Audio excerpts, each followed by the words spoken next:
زمین جس پہ ہم رہتے ہیں کب اور کیسے بنی؟ دیکھو، اس کی حقیقت تو بنانے والا ہی جانتا ہے، لیکن سائنسی تحقیق کے مطابق جو باتیں سامنے آئی ہیں آپ کے ساتھ شیئر کرنے والا ہوں۔ زمین تقریباً 4.5 ارب سال پہلے بنی تھی۔ یہ عمل سولر سسٹم کے بننے کے دوران شروع ہوا، جب ایک بہت بڑا گیس اور ڈسٹ کا کلاؤڈ، جسے سولر نیبیولا کہتے ہیں، اپنی ہی گریوٹی کے نیچے گرنے لگا۔ یہ پروسیس کچھ اس طرح تھا۔ نمبر 1، سولر نیبیولا کا گرنا۔ 4.6 ارب سال پہلے ایک بڑا کلاؤڈ جو ہائیڈروجن، ہیلیم اور دوسری گیسز اور ڈسٹ سے بنا تھا، اپنی ہی گریوٹی کے نیچے گرنا شروع ہوا۔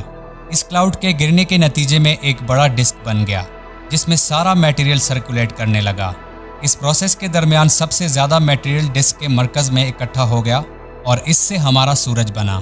Number 2، planetary accretion. جب سورج بن گیا تو باقی بچا ہوا میٹیریل ڈسک کے ڈیفرنٹ حصوں میں گھومنے لگا۔ یہ گیسز اور ڈسٹ پارٹیکلز دھیرے دھیرے آپس میں ٹکرائے اور چھوٹے چھوٹے راک فریگمنٹس بن گئے۔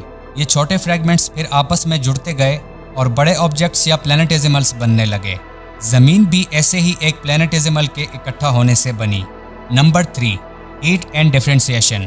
زمین کا سرفیس شروع میں بہت گرم تھا، کیونکہ جب یہ میٹیریل اکٹھا ہوتا تھا تو اس میں انرجی ریلیز ہوتی تھی۔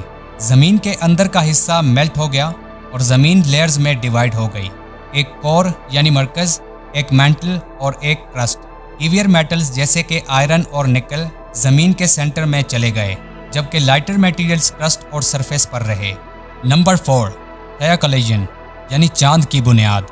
ایک تھیوری کے مطابق تقریباً 4.5 ارب سال پہلے تھیا نام کا مارس سائز کا آبجیکٹ زمین سے ٹکرایا۔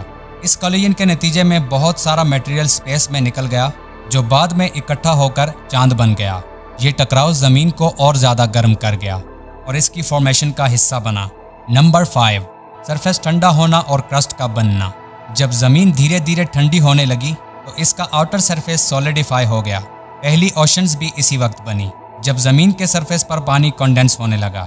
یہ سب پروسیس کروڑوں سالوں تک چلتا رہا اور اس طرح زمین کے بننے کا پروسیس کافی لمبا تھا اور سائنس کے مطابق یہ اب تک چل رہا ہے، کیونکہ پلیٹس اب بھی موو کر رہی ہیں جو ارتھکوئکس اور والکینوز کا سبب بنتے ہیں۔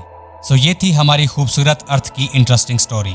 اگر آپ مزید اسی طرح کی نیچر اینڈ اسپیس سے ریلیٹڈ انٹرسٹنگ ویڈیوز دیکھنا چاہتے ہیں تو کمنٹس باکس میں ضرور بتائیے گا۔ Thank you so much for watching the video.